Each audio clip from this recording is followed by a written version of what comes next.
Hi, everybody. It's Chief Meteorologist Tim Miller. Happy Wednesday afternoon. It's relatively quiet Wednesday afternoon. This is a look at live radar here all across the state, except for Charleston.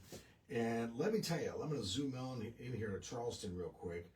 And this is really, frankly, a blessing for them because they need some cooling off. What you see here, interwoven with these shower and thunderstorm activity north of Charleston, these are heat advisories. All right, so that means these are heat index, and I wish I was joking with this, heat index 114, 115 degrees. That's what it feels like when you throw the humidity in. Yeah, it's one thing if you're out in Phoenix and you have 115 degree heat. That's still hot, right? It's still 115 is 115 degrees.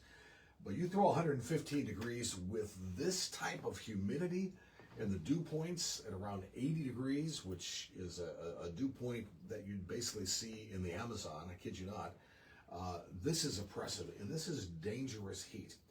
This can really be exasperating, and it can last, really, frankly, a long time. And it's going to last a long time. It's going to last into tomorrow, too, so we'll talk about that. So these heat advisories, a couple showers and storms popping up just to the north of the city, right along the coast. If you're under one of those showers, it's like, oh, you just want to run outside and just soak it all in. But in the meantime, it's going to be, the real story is going to be the heat over the next couple days. So let's jump ahead to tomorrow. All right, so this is tomorrow morning, 11 o'clock. Everything looks fine, and frankly, it is. Let me go back to it here. Well, actually, we'll start at 8 o'clock tonight, so just show you the showers and storms pretty much done with. There's 2 o'clock in the morning. Overnight, we're fine. This is tomorrow afternoon. We showed you 11 o'clock. Nothing going on this Thursday.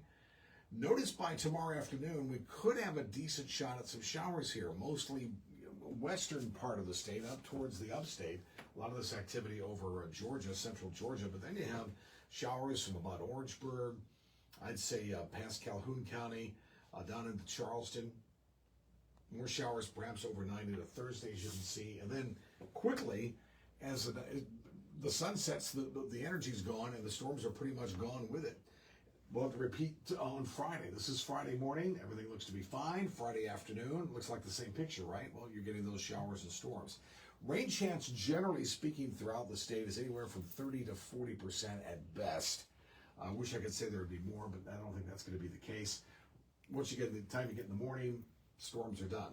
Things change, though, by the weekend. Here is Saturday morning, 8 o'clock. Notice by Saturday afternoon, 2 o'clock, we have a decent line of storms here from basically Fairfield, Newberry County.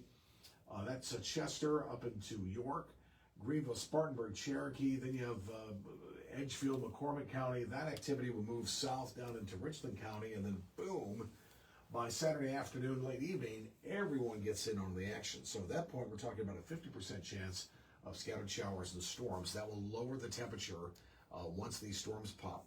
Until then, Saturday's another hot day, 97, 98 degrees from about Columbia south, around 90 towards Greenville. Once we're into Saturday night, notice the rain showers die out. What happens on Sunday? Sunday morning, a shower or two early, and then by 11 o'clock in the morning, we're already dealing with scattered showers and storms. And look at Sunday. I think Sunday's our best chance of rain.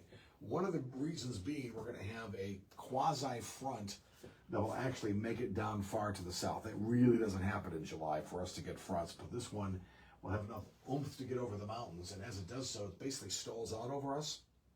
That will give us cooler temperatures Sunday. Sunday, we could see highs only around 90. I mean, how hot must it be when we're saying 90 is actually cooler? I think the upstate could see temperatures upper 80s, mid 80s. That'd be a huge change. So we're into Sunday afternoon. Notice Sunday afternoon, 5 o'clock, still dealing with the rain. Same thing for Sunday night. This is much needed rain. Everyone gets in on this. I'll do a 50 to 60% rain chance all across the state for Sunday. So good news here is that we'll be cooling off. Once we're into Monday, early Monday morning, we're dealing with some scattered showers. Notice they stick around 5, 6, 7, 8. Monday could be a semi-wet day, basically from Columbia south. This will be a great change from about Hilton Head all the way to Myrtle Beach, as high temperatures will be low 90s, if not even upper 80s. For the upstate, we could see highs Monday in the mid 80s and low temperatures upper 60s. Huge change for us. Same thing for the Midlands. I think maybe upper 80s to around 90, right? And maybe overnight low temperatures around 70 degrees rather than the current 98, 99 with the heat index of 103 or so. So there's Monday afternoon, and that continues into late Monday afternoon into the evening with some showers. And that is what I wanted to talk about. That's the cooler air that will be with us once we get past all this heat over the next couple days. Let's look at the heat index. This is tomorrow morning, 11 o'clock, 96 Columbia, 100 in Charleston. Oh, good grief. 2 p.m. we're at 102, 103 by 5 o'clock, 103 in Charleston. But I will tell you, this area right in here, 110, 115 degrees. It will be absolutely miserable for sure. Myrtle Beach at 101. Again, this is the field-like temperature. Notice we go through Thursday evening, pretty much the same thing. It's a warm evening, sort of muggy.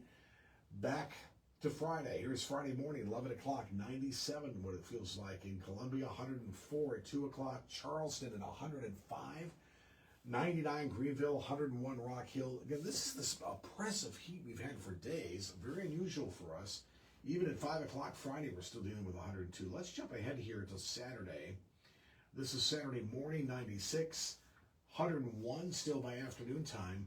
And then notice what happens here. 101 on 2 p.m. Saturday, and then all of a sudden 79? What causes that? The rain. So that's what I'm saying. Once we get this rain going on here, the heat index gone. The rain's not quite made it to Charleston yet. We'll see by 8 o'clock or so. Yeah, there you go, 8 o'clock, we're dealing with rain in Charleston. So you can notice the heat index is subject to a decent amount of rain. That's why the heat index will be totally gone, relatively speaking, for us to worry about.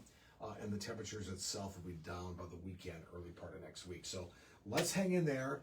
I know it's heat. We have heat advisories for the low country. We probably will have heat advisories through at least through the Midlands towards the PD tomorrow. Something we'll be watching closely. We'll talk more about that tomorrow. So I leave you with good news, is that the heat will be gone soon and we'll get some cooler temperatures. Thanks for joining us here. Be sure to share with family and friends so this comes up on their timeline, and we'll see you in the morning.